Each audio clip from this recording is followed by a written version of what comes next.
Danny Bonaduce, Life Coach. Call me right now, or we'll take your email at lifecoach@kzok.com. Life Coach brought to you by Goldberg Jones Divorce for Men. Call 1-800-DIVORCE. Let's talk to Mark in Seattle. Good morning, Mark.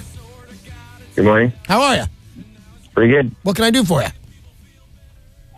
Well, basically what's going on is I got a 16-year-old girl. Well, that's weird of you. She's been living with me for, since she's been in 4th grade. Okay. Her mom died 2 years ago. I'm terribly sorry to hear that. And her father has now come back into her life because he, took custody of her. He took custody of he took custody of a 16-year-old girl whom he's not been in their life? Pretty much so. I've been the father figure in her life all this time. Okay, when you say he took custody of her, what does that mean? Well, basically, he was, when her mom died, he had the right to take custody of her. Right. She was 14 when her mother passed away, correct? Correct. All right. So this guy comes back in. Was he? Usually, there's a reason a dad is out of a child's life. They've been bad. They've done something bad. It's almost they've done something bad. A lot of drugs, a lot of alcohol, or even worse. Had this guy done something bad? There's a lot of alcohol right now. Even right now, there's a lot of alcohol? Yeah. Okay, I understand. What did your daughter say when he came to claim custody of her? Pardon me? When your daughter, when the ex-husband came to grab the daughter may have said one of two things. I don't want to go with you. Who the hell are you? Where have you been my entire life? Or I want to get to know my biological dad. What did she say when the dad came and wanted her? Well, she, basically she didn't want to go, and she was talking to me about this. And I said, well, give your dad a chance. He deserves a chance. You're a good man. So I've been in the picture this whole time that he's had custody of her, and she basically pretty much stays with me most of the time. Oh, so even though he had custody of her, she's with you most of the time? Yeah. So what is it that you don't like? What's the problem? Is it the sort of him trying to get her to come live with him again? What is your question for me? Well, basically, he's starting to mentally abuse her. I mean, like this morning, he's blowing up her phone saying that I need you to come over to my house alone. You're pretty sure he's drunk right now, correct? Well. Yeah. All right, I'll say it for you. The guy's drunk right now and dialing my daughter like a lunatic. So what do you want, Mark?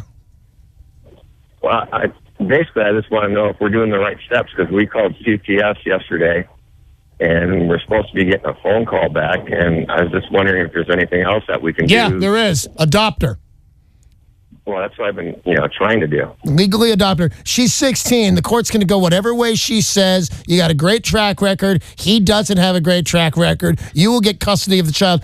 I shouldn't say for sure, because this is actually happening in your life, so it's got a little danger. But if this was just something to talk about, I'll say you're getting custody for sure. An adult child. You've raised her since she was 4 years old. This guy's a drunk, and her opinion counts. Adopt this lady, and you'll get absolute. If this guy puts up a fight, that's interesting. I don't see why he would, but he can. He doesn't have a leg to stand on. So that's my answer to you, Mark, and it's a pretty damn good answer. Adopt this very nice 16-year-old, and there, he's out of the picture then, okay?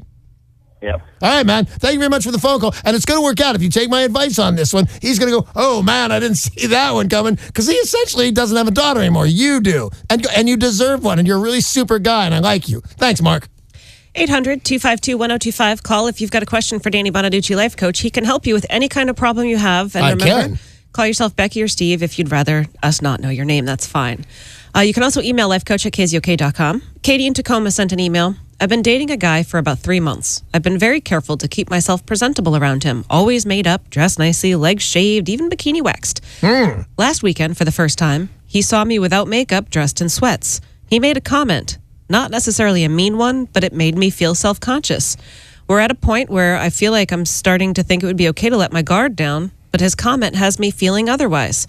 I like him, but keeping this up is exhausting, not to mention expensive. Should I address this with him, keep it to myself, or consider moving on? Okay, what's this young lady's name again? It is Katie. Katie, here's the thing on this, and I'm usually right, so I will tell you this. he thought this was a bonding moment. Let's just assume he said this. You came out for the very first time without makeup. You know, he said this. I know he did, or a version of this. He said, "Oh, man, so that's what you really look like." Boom. There's a little joke. He was bonding. He was getting closer with you. It's that version of him unbuckling his pants after dinner. He's just bonding with you. He likes you. And by the way, that's when you get to know a girl better. He likes it. The fact that you always are presentable and stuff, he thinks, I'm only getting to know her representative. That's a good joke from somebody. I forget who. They said, well, you don't really date us for the first few months. You date our representative. And that's true, but we feel like, hey, we're not close to you. You're always in your makeup. You're always dressed really well. You know, and of course, you're going to get re-dressed up when you go out and things like that. But he's very pleased to see you in the sweats because he's been waiting. That's the next step after sex. That's the next step after sleeping the whole night at his or her apartment. The next step is seeing you in your sweats, and he's been waiting to do it. So he made a little joke to make the moment shine so everybody knows this is actually happening. So yeah, you can address it with him. He won't care. You're not going to say, oh, sorry, baby, I was just kidding around. He's just making a little joke, and he's been waiting to see you in your sweats, and it's really cool, and you guys are taking a giant step forward. Call now if you would like to talk with Danny Bonaduce, life coach. Any kind of question, any kind of problem, he has been through it, and he will help you at 800-252-1025. You can also email lifecoach@kzok.com. Got an email from Cindy in Kent. I met a guy at a bar, and we had a one-night stand. I thought that would be it, but in the morning we got to talking and found out we have a lot in common. We exchanged phone numbers, and he called me to set up a date. We went out, but nothing. I didn't feel a spark. The problem is, he did. We've been on 2 dates, and he's acting like he's really into me. I should be into him. He seems great, but I'm just not feeling it. How do I avoid his hurting his feelings? Should I hang in there hoping that something clicks? I'm ambivalent on this. You've already had sex with him, so that moment has come and gone. But I don't think if you don't feel a spark, I don't think that you can. Initiating a spark is one thing. To have one 3 dates down the road. Here's what I suggest. I'm not kidding on this. I think you should sleep with him again. You had that date. You had a great night. The morning there is there for chit chat again. Give this guy that. You're curious. Go out on a nice date. And when you come home, don't force yourself to sleep with this cat if you don't want to. But you've already done it. You always liked him enough to sleep with him. Have a great date. Make out with him. Hook up. Have sex with him. Sleep there. Wake up in the morning and have another conversation. And if it's not there by then, there's no spark ever. And if a spark does hit, try again and you got yourself a boyfriend.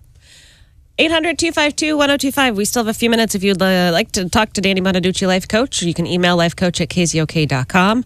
Bob in Seattle writes, I've been in a relationship for 4 years. My girlfriend recently just doesn't have any interest in anything. I told her I feel like a fixture in my own house and that I don't feel like she loves me or even cares for me as long as I just pay the bills and let her live with me. We talked about this and she began to sob. She said she was concerned about feeling hurt. She said, my feelings are wrong. Now I love her, but I'm getting fed up. How should I deal with this? Well, I think what you should do is get the activities that you want to do together. You've hit a slump. That happens all the time. A slump is really a normal, or there wouldn't be a word for it. You're in a little slump with this woman. But the other thing is, you can remedy this one of two ways. You can go, we're in a slump. What do we do? Choke up a little higher on the bat. Do something else. Do something different. Take up kayaking, for God's sakes. Take a pizza making class. By the way, if you're wondering, these are all things Amy and I have recently done. And try and mix it up. On the other hand, if you feel like a fixture in your own house and you're a grown man, you should start thinking about extricating yourself from this. You have every right to be happy, but I will tell you, be careful what you want because you might get it. Outside is not all that great, man. I think it sounds to me like you're in a great relationship and you are responsible for this feeling and this activity. You should spice things up a little bit and be happy you've got this girl and a job and a house to pay the bills on. I think this is a decent relationship. We've got time for another email. This is from an anonymous. So remember, if you've ever had a question for the life coach, you can just call yourself anonymous or Becky or Steve or Diana. Doesn't matter. Right. Anonymous in Seattle has sent an email to lifecoach@kzok.com. Help! Our 13-year-old daughter walked in on us being intimate last night. What should we do? We think she saw quite a bit. She just went back to her room, and we haven't talked to her yet. She's always been good about asking us questions. We've always been open with our answers, but this is embarrassing and horrifying. Yeah, it is, especially if you're the girl. I saw mom and dad doing it. Yuck.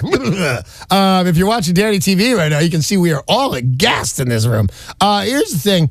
If there's been no repercussions from it, don't open this wound up. There's no reason to. But if you think she saw something, she has questions, then bring it up with her. But what is it that you think she saw? Obviously, she saw mom and dad in a compromising position.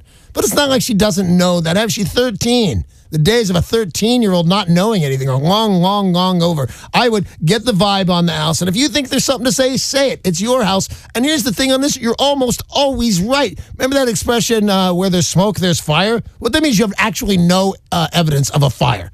But you feel it. You feel there's a fire. If you feel you need to talk to your kid, you're definitely right. But if you gave it some thought and you go, I don't think there's anything to talk about here. Maybe she didn't see it or she doesn't care. Don't bring them. Then don't bring it up. But get the feel in your own house, because that's what it is. Get the feel and you'll know. You'll strike. You'll go, okay, this is the right thing to do. I can feel it. I can smell it. I'm going to talk to this kid. You know what? I think I'm just making waves. I'm not going to mention anything. This kid, and you'll be right. Did your kids ever see you? No. I didn't have sex with their mother that often.